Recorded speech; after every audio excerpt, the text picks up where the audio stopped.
नमस्कार दोस्तों, स्वागत है आपका अपना यूट्यूब चैनल एडुकेशन प्लस में। दोस्तों हम लोग जो जैसा कि मैं बताया था आपको कि हम लोग जो स्टार्ट किए हुए हैं 9th क्लास का एनसीईआरटी का साइंस, जिसमें हम लोग का जो चैप्टर है why why do we fall ill, यानी हम लोग बीमार क्यों पड़ते हैं। उस चैप्टर को हमने स्टार्ट किया है, जिसमें ऑलरेडी हमने बता दिया है कि रियल में रोग किसे कहते हैं, रोग कितने प्रकार के होते हैं, रोग फैलते कैसे हैं। उसी वीडियो के लेक्चर के सिलसिले में आज के टॉपिक में हम लोग ये जानने की कोशिश करेंगे कि जब कोई व्यक्ति बीमार पड़ जाता है तो बीमार का उपचार क्या है, यानी कि बीमारी से हम लोग कैसे बीमार यदि पड़ गए हैं तो उसका उपचार कैसे करेंगे, और यदि सबसे पहले तो हमें ये करना है कि हम बीमार कैसे नहीं पड़े। तो आज का जो हमारा टॉपिक का जो हेडिंग है, यानी कि वो है रोग से उपचार एवं रोग से बचाव। यानी कि हमें यह समझने की कोशिश करना है कि हम लोग रोग से बच कैसे सकते हैं, और रोग से यदि हमें रोग हो गया, यदि हम बीमार पड़ गए तो हमें बीमारी से कैसे बच सकते हैं, यानी कि बीमारी से उपचार हमारा कैसे हो सकता है। तो सबसे पहले ध्यान रखना है कि रोग से बच कैसे सकते हैं। सबसे पहला प्रिंसिपल है रोग को से बचना। जब आप बीमार नहीं पड़ेंगे तो हमें ट्रीटमेंट की आवश्यकता ही नहीं है। तो सबसे पहले हर व्यक्ति को क्या कोशिश करना चाहिए कि हर व्यक्ति को कोशिश करना चाहिए कि पहले हम बीमार नहीं पड़े। तो बीमार हम कैसे नहीं पड़ सकते हैं, बीमारी से कैसे बच सकते हैं, इसके बारे में फिर जानेंगे हम इस वीडियो लेक्चर में कि यदि हम बीमार पड़ गए तो बीमार पड़ने के बाद हमें ट्रीटमेंट कैसे कराना चाहिए, कैसे ट्रीटमेंट हमारा होता है, हमारा ट्रीटमेंट का सिस्टम कैसा है, ट्रीटमेंट की पद्धति कैसी है, उन चीज़ों के बारे में विशेष रूप से हम लोग देखेंगे आज। तो आज के चैप्टर में हम पहला जो टॉपिक हम लोग स्टार्ट करते हैं, उसमें सबसे पहले हम लोग ये जानेंगे कि प्रिंसिपल ऑफ प्रिवेंशन। ये प्रिंसिपल ऑफ प्रिवेंशन क्या है। प्रिंसिपल ऑफ प्रिवेंशन में यानी कि रोग से बचने का सिद्धांत क्या दिया गया है। यानी कोई भी व्यक्ति, सबसे पहले तो व्यक्ति को यह करना है कि उसको बीमार नहीं पड़ना है। तो कोई भी व्यक्ति अपने शरीर को बीमार होने से कैसे बचा सकता है। तो बीमार होने से बचाने के लिए आपके पास दो तरीके हैं, दो विधि हैं, दो सिस्टम है, दो तरीके हैं, दो मेथड है। आप यदि चाहते कि बीमार ना हो तो बीमार होने के लिए आपके पास दो सिस्टम है, बीमार ना हो उसके लिए दो सिस्टम है आपका।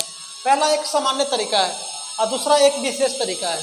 सामान्य तरीके को यदि आप सही रूप से ध्यानपूर्वक यदि आप यूज करेंगे, जो सामान्य विधि बताया गया, यदि सामान्य विधि के गाइडलाइन को आप सही रूप से पालन करेंगे तो आप बहुत हद तक बीमार होने से बच सकते हैं। ये सामान्य तरीका क्या है। सबसे पहले आपको यह ध्यान रखना है कि आप जहाँ रह रहे हैं, जहाँ रहने का जगह है, जहाँ पर अपना घर आपका बना हुआ है, या जहाँ पे आप जिस समाज में रह रहे हैं, वहाँ का सोसाइटी का, वहाँ का जगह का इन्वायरमेंट क्लीन होना चाहिए।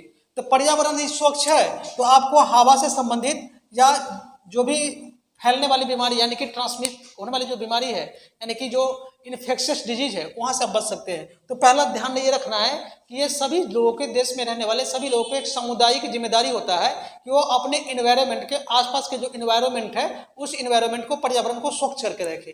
यदि आपके आसपास के पर्यावरण स्वच्छ रहेगा तो आप बीमार नहीं पड़ सकते हैं। तो पहला कारण तो ये है। दूसरा कारण आपको क्या करना है कि माने कि जो हमारे शरीर में जो बीमारी फैलता है उसमें से 60 से 70% बीमारी पानी के कारण फैलता है, क्योंकि हमारे शरीर में पानी हम लोग स्वच्छ नहीं पी पाते हैं। तो सबसे पहले दूसरा बात रखना है कि बीमार से बचने के लिए आपको स्वच्छ पानी की आवश्यकता है। पानी का स्टैंडर्ड को मेजर करके तो फिर आपको पानी पीना चाहिए। तो दूसरा है सेफ ड्रिंकिंग वाटर। यदि आप साफ पानी पी रहे हैं तब पर भी आप बीमार नहीं पड़ेंगे। बीमारी पानी की वजह से हमारे शरीर के अंदर में कई प्रकार के रोग हो सकते हैं, जो लीवर से संबंधित बीमारी हो, लीवर से संबंधित बीमारी है, स्मॉल इंटेस्टाइन से, लार्ज इंटेस्टाइन से जो संबंधित बीमारी है, यानी कि पेट से संबंधित, पाचन तंत्र से जितने भी संबंधित बीमारी है, वो मुख्य रूप से हमें ड्रिंकिंग वाटर की वजह से हमारे शरीर में फैलते हैं। तो सबसे पहले आपको सेफ वाटर का जरूरत है। दूसरी बात है कि हाइजीन रहना है आपको, यानी कि पर्सनल लेवल पर भी हाइजीन रहना है, व्यक्तिगत तरीके से भी आपको साफ सुथरा रहना है, बार बार हाथ धोना है, अपने घर को, आसपास के गलियों को साफ सुथरा रखना है, और दूसरों व्यक्ति को भी समझाना है। यानी कि पर्सनल लेवल पर भी तो साफ सफाई रखना है और सामुदायिक लेवल पर भी क्या करना है, साफ सफाई रखना है। यदि साफ सफाई रहते हैं, खान पान में अच्छा से ध्यान रखते हैं, बैलेंस डाइट लेते हैं और आसपास के माहौल को, पर्यावरण को स्वच्छ करके रखते हैं, तो हमें बीमार होने से बहुत हद तक चांसेस होता है कि आप बीमार नहीं पड़ेंगे। तो पहला कारण है कि बीमार यदि नहीं पड़ना है, आपको बीमारी से बचना चाहते हैं, तो अपने आसपास के, अपने आप जो भी पर्सनल चीज यूज करते हैं उसको हाइजीन रूप में रखें, अपने आसपास के वातावरण को स्वच्छ रखें। उसके साथ साथ आपकी जिम्मेदारी की क्लीन इन्वायरमेंट में रहे, पर्यावरण जो जहाँ पर रह रहे हैं वहाँ का स्वच्छ हवा हो, माने कि स्वच्छ इन्वायरमेंट हो। इस प्रकार से चीजें रहेंगे तो आप बीमार नहीं पड़ सकते हैं। दूसरी बात है कि विशेष तरीका कि बीमार यदि नहीं पड़ना है तो अपने शरीर के अंदर की इम्यूनिटी, प्रतिरोधक क्षमता, इसको इम्यूनाइजेशन कहते हैं, इम्यूनिटी कहते हैं, उस इम्यूनिटी को बढ़ाना चाहिए। तो उस इम्यूनिटी को बढ़ाने के दो तरीके आपके पास है। पहला तरीका यह है कि आपको खान पान विशेष रूप से अच्छा रखना है, और दूसरा तरीका खान पान यानी कि बैलेंस डाइट लीजिए, माने कि कोई भी चीज़ को अधिक नहीं लीजिए खाने में, ना कोई भी चीज़ को कम लीजिए। जैसे कोई बच्चे काफ़ी ऑयली चीज़ काफ़ी पसंद करते हैं तो उसके शरीर में फैट बढ़ जाता है, तो वैसे भी नहीं करना है कि ऑयली चीज़ को भी नहीं लेना है, चाहे कोई भी खाली फल ही खा लिए। यानी कि बैलेंस डाइट का मतलब कि जो खाने के जो 5 कंपोनेंट है, carbohydrate, vitamin, protein, fat, minerals, ये सभी को एक बैलेंस फॉर्म में आप खाना में लीजिए। जब खाना में आपको जब बैलेंस फॉर्म में सब चीज़ मिलेगा तो उस स्थिति में आपके शरीर की इम्यूनिटी ऑटोमेटिकली बढ़ जाएगा। यदि किसी भी क्वांटिटी यदि बॉडी में अधिक हो जाता है, यदि मिनरल्स ही बढ़ गया या प्रोटीन ही बढ़ जाता है तो उससे भी शरीर में नुकसान पहुंचता है। इसलिए बैलेंस डाइट को रखेंगे यदि खाने में, तो आपके अंदर का जो इम्यूनिटी पावर होगा, प्रतिरोधक क्षमता होगा, खुद बैलेंस रहेगा। यदि किसी कारण से आप बैलेंस डाइट लेने में असफल हो गए, यानी कि नहीं ले पा रहे हैं, तो वैसे परिस्थिति में एक तरीका है इम्यूनाइजेशन का। इम्यूनाइजेशन मतलब कि वैक्सीनेशन का। वैक्सीनेशन होता क्या है? इम्यूनाइजेशन का मतलब होता है कि अपने शरीर के हम लोग प्रतिरोधक क्षमता को बढ़ाते हैं।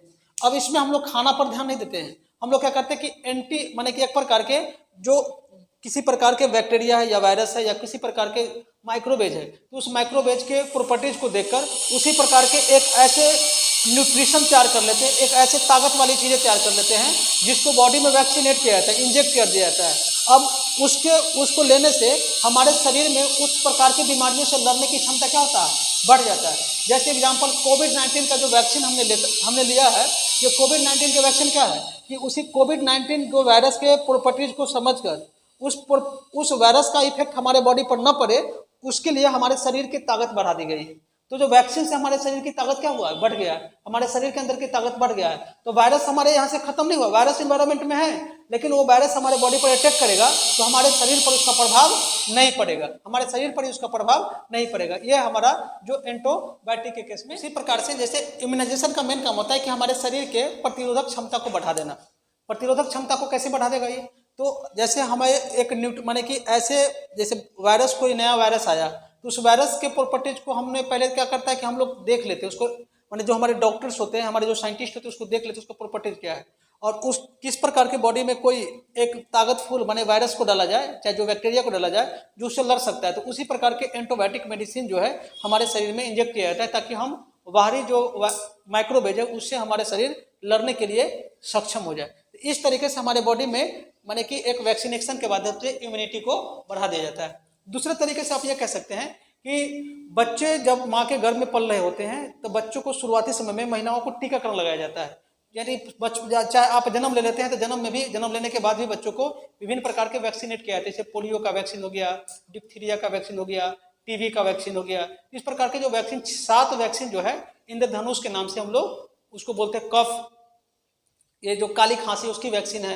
इस प्रकार से 7 प्रकार के वैक्सीन अवेलेबल है।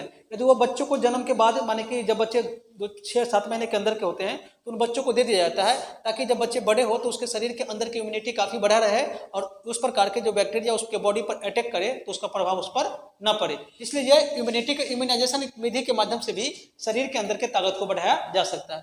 तो ये तरीका है कि आप बीमारी से बच सकते हैं। तो बीमारी के बचने का 2 तरीका है कि आप आसपास में साफ रखें, खान पान पर ध्यान दें। दूसरे तरीके है कि आपकी इम्यूनाइजेशन जो है इम्यूनिटी पावर को बढ़ाकर भी आप बीमार पड़ने से बच सकते हैं। सपोज कीजिए कि कोई भी व्यक्ति बीमार पड़ गया तो उसका उपचार कैसे किया जा सकता है? यदि कोई व्यक्ति बीमार पड़ गया तो बीमार पड़ने के बाद उसको उपचार कैसे किया जाता है? तो मान लीजिए कोई व्यक्ति बीमार पड़ गया तो बीमार को उपचार करने का 2 तरीका है। पहला क्या करते हैं कि हम लोग डॉक्टर के पास जाते हैं, डॉक्टर हमसे पूछता है कि बेटा क्या हुआ है, हम लोग बताते हैं कि डॉक्टर साहब हमें ये हो रहा है, सर में दर्द है, पैर में दर्द है, विभिन्न प्रकार के रोग के लक्षण को जानते हैं। तो लक्षण को हम लोग सिम्टम कहते हैं, यानी कि सिम्टोमेटिक्स मतलब सिम्टम्स बोलते हैं उसको, सिम्टम्स। वो सिम्टम्स के आधार पर डॉक्टर साहब 2-3 प्रकार के टेस्ट भी लिख देते हैं। ब्लड को टेस्ट करने के लिए कहेंगे, स्टूल को टेस्ट करने के लिए कहेंगे, और इस प्रकार से टेस्ट लिख देते हैं। टेस्ट के बाद देखते हैं कि किस प्रकार की समस्या उसको है। तो वो लक्षण ऐसे मैक्सिमम चीज़ें उनको लक्षण बताने से आपको पता हो जाता है। तो लक्षण को जानकर वो लक्षण को खत्म करने के लिए विभिन्न प्रकार की मेडिसिन चला देते हैं। अब अलग अलग प्रकार के लक्षण हो सकते हैं। जैसे मान लो कि ज्वर है, ज्वर मतलब कि किसी को फीवर हो गया है, तो फीवर और पेन को हटाने के लिए जो मेडिसिन बनाया गया उसका नाम है एंटीपायरेटिक मेडिसिन। उसको बोलते हैं एंटीपायरेटिक मेडिसिन। इसको हम यहाँ पर लिख सकते हैं कि एंटीपायरेटिक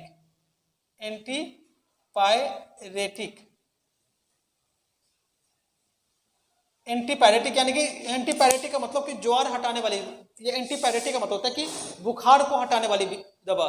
ये दवा का मेन मतलब है कि हमारे शरीर को बुखार को हटा देगा। इसमें जो एक फेमस मेडिसिन है वो नाम है पैरासीटामोल। ये पैरासीटामोल खाकर किसी के अंदर में बुखार हो या दर्द हो तो बुखार और दर्द को ये खत्म कर सकता है। तो एंटीपायरेटिक मेडिसिन जो होता है उसका मुख्य काम होता है हमारे शरीर में फीवर और पेन को कम करना। दूसरा जो इसी प्रकार से आपका लक्षण मान लीजिए दर्द का है तो इसको बोलते हैं, दर्द को हटाने वाली जो दवा होता है उसको बोलते हैं एनाल्जेसिक मेडिसिन बोलते हैं। एनाल्जेसिक का मतलब होता है दर्दनाशक। इसमें मुख्य रूप से पेन को रिलीफ कर देता है ये, और ये बुखार को भी कहीं ना कहीं हद तक कम करता है। जिसमें एनाल्जिन और कॉम्बिफ्लेम नाम की मेडिसिन जो है ये इस प्रकार के दर्द को खत्म करने के लिए हम लोग उपयोग करते हैं। उसी प्रकार से एक मेडिसिन होता है देखो एक जो दूसरा मेडिसिन है वो एंटी स्पैमोडिक होता है। एंटी स्पैमोडिक जो मेडिसिन होता है उसका मेन काम होता है कि हमारे शरीर में पेट में यदि दर्द हो, माने कि पेट जैसे समस्या है तो उस पेट जैसे समस्या को खत्म करने के लिए मेडिसिन काम करते हैं। ऐसे में इस मेडिसिन को इस प्रकार के दवा माने कि पेट जैसे समस्याओं को खत्म करने के लिए मुख्य रूप से हम लोग पैरासीटामोल का भी दवा ले सकते हैं। पैरासीटामोल भी हमारे इस प्रकार की समस्याओं को समाप्त कर सकता है। उसी प्रकार के यदि बॉडी के अंदर में कहीं भी किसी प्रकार के सूजन हो, फूल गया हो तो उसको उस मेडिसिन को बोलते हैं हम लोग एंटी फ्लेमेटरी मेडिसिन।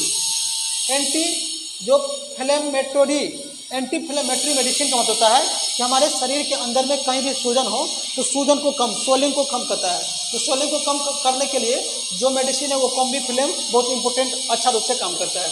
उसी प्रकार से हमारे बॉडी के अंदर में विभिन्न प्रकार की एलर्जी भी हो जाता है, जैसे किसी चीज़ का खुजली, तो उसको खुजली जैसे समस्या है उस प्रकार की जो समस्या है तो उसको हटाने के लिए एंटी एलर्जिक मेडिसिन दिया जाता है। एंटी एलर्जिक मेडिसिन में आप एविल या सेट्रिजिन इस प्रकार के मेडिसिन ले सकते हैं। तो यदि आपको एलर्जी है यानी कि विभिन्न प्रकार के लक्षण के आधार पर अलग अलग प्रकार के फार्मास्यूटिकल कंपनी ने मेडिसिन का निर्माण कराया है। तो एक तो है कि आपको इसके माध्यम से लक्षण को कम किया जाएगा। जो मान लो बुखार है, इस मेडिसिन लेने से आपका बुखार खत्म हो जाएगा। लेकिन बुखार किस वजह से हो रहा है, यदि कोई वायरल इन्फेक्शन है या बैक्टीरियल इन्फेक्शन है, फंगल इन्फेक्शन है, इन सब वजहों से ही विभिन्न प्रकार के लक्षण दिख सकते हैं। ये जो विभिन्न प्रकार के लक्षण जो है ये लक्षण को आधार पर यदि कोई लक्षण आपके शरीर में बुखार आ गया, सर में दर्द हो गया, पेट में दर्द हो गया, कहीं पर हाथ पाँव फूल गया है तो उस प्रकार के खाली लक्षण को देखकर ये विभिन्न प्रकार के कैटेगराइजेशन का जो मेडिसिन है उन मेडिसिनों को देखकर इसके लक्षण को कम किया जा सकता है। लेकिन ये लक्षण जो है ये कई कारणों से हो सकता है। ये वायरल इन्फेक्शन की वजह से हो सकता है, या बैक्टीरियल इन्फेक्शन की वजह से हो सकता है, या फंगल इन्फेक्शन की वजह से हो सकता है। तो जब ये इन्फेक्शन की वजह से बीमारी होता है तो उसको यदि बीमारी को पूरे शरीर से खत्म करना चाहते हैं तो खत्म करने के लिए विभिन्न प्रकार के ये मेडिसिन हमें अलग से लेना पड़ता है।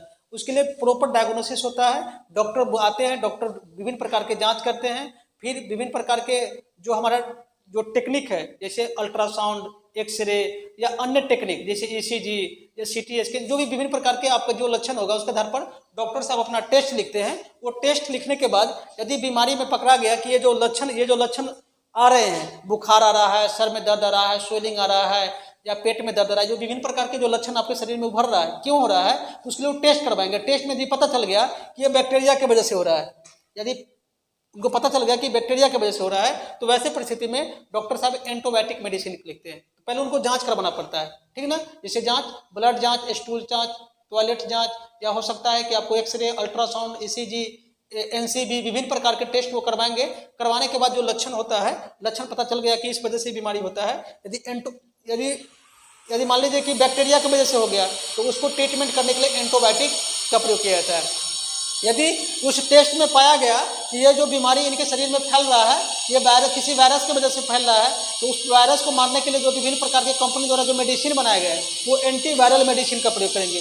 यदि मान लीजिए कि वो नहीं, फंगल की वजह से कोई बीमारी आपको, ये जो लक्षण कोई भी इसमें से कोई लक्षण आप में दिख रहा है, उसको जांच कराने पर पता ये चला कि वो फंगस की वजह से हो रहा है तो एंटी फंगल मेडिसिन लिखेंगे। उसी प्रकार से यदि वो बीमारी प्रोटोजोआ की वजह से हो रहा है तो एंटी प्रोटोजोआ मेडिसिन लिखते हैं। उसी प्रकार से एक होता है एंटी हेलीमिंथिक मतलब कि पैरासाइट के होने की वजह से, कोई बाहरी वाला जो पैरासाइट वर्म है वो हमारे शरीर में इंटर हो गया है, उसकी वजह से ये सब लक्षण दिख रहे हैं, तो उसको मारने के लिए वो पैरासाइट जो एंटी हेलीमिंथिक जो मेडिसिन होता है उसका प्रयोग करते हैं। और इस प्रकार से जब इस प्रकार के मेडिसिन चलाए जाते हैं और जब बीमारी के कारणों को जब समझ लिया जाता है तो इस मेडिसिन चलाकर हमारे शरीर के बीमारी को पूर्ण रूप से खत्म किया जाता है। इससे केवल ये जो मेडिसिन है, इस मेडिसिन से केवल आपको सिम्टम को कम किया जा सकता है। जो विभिन्न प्रकार के लक्षण है, जब बुखार है तो बुखार वाला दवा खाएंगे तो बुखार कम हो सकता है, पेट में दर्द है तो पेट वाला दर्द जो खाएंगे वो खत्म हो सकता है, यदि सर में दर्द है तो सर के दर्द वाला दवा खाएंगे तो वो कम हो सकता है। लेकिन वो कारण क्यों हो रहा है ऐसा शरीर में, यदि बार बार हो रहा है तो उसके लिए प्रॉपर डायग्नोसिस किया जाता है। डॉक्टर बुलाते हैं, उसके विभिन्न प्रकार के जांच कराते हैं। जांच माने कि कुछ जांच जो होता है पैथोलॉजिकल जांच हो सकता है, कुछ जांच होता है ऐसे टेक्नोलॉजिकल जांच हो सकता है, जैसे सीटी स्कैन एक्सेट्रा जो होता है, जो सीटी स्कैन हो सकता है या एक्सरे हो सकता है, अल्ट्रासाउंड हो सकता है। इस प्रकार के टेक्निक के भी प्रयोग करके वो लोग जांच करते हैं। जांच करने के बाद ये विभिन्न प्रकार के कॉज को समझते हैं। यदि कारण समझ में उनको आ गया तो वो बीमारी को पूर्ण रूप से खत्म करने की कोशिश करते हैं। तो पूर्ण रूप से खत्म बीमारी तभी आ जाएगा जब उसके बारे में जानकारी हो जाएगा। जैसे बैक्टीरिया से होगा तो एंटीबायोटिक चलाया जाएगा, फिर बीमारी को खत्म किया जाएगा। यदि बीमारी वायरस से हो रहा है तो एंटीवायरल चलाया जाएगा। यदि बीमारी फंगस से होगा तो एंटी फंगल चलाया जाएगा। यदि बीमारी प्रोटोजोआ से हो रहा है तो एंटी प्रोटोजोआ का मेडिसिन चलाया जाएगा। और एंटी जो हेलीमिंथिक यानी कि जो पैरासाइट की वजह से हो रहा है तो एंटी हेलीमिंथिक जो मेडिसिन है उसके प्रयोग करके बीमारी को ठीक किया जाता है। तो इस प्रकार से हमारे पूरे बीमारी को ठीक करने का तरीका है। जितने भी ये मेडिसिन के कैटेगराइजेशन है, ये सब मेडिसिन के कैटेगराइजेशन है, ये जो मेडिसिन जो मार्केट में मिलता है उसमें कंपनी अलग अलग होते हैं। यदि मान लीजिए कोई भी कंपनी एंटीपायरेटिक मेडिसिन बनाया है तो उसमें केमिकल कंपोजिशन सब कंपनी में सेम होगा, खाली कंपनी का नाम क्या होता है अलग अलग होता है, केमिकल कंपोजिशन क्या होता है सब में सेम होता है। एंटीपायरेटिक मेडिसिन का मेन काम होगा हमारे शरीर के अंदर के बुखार को खत्म करना।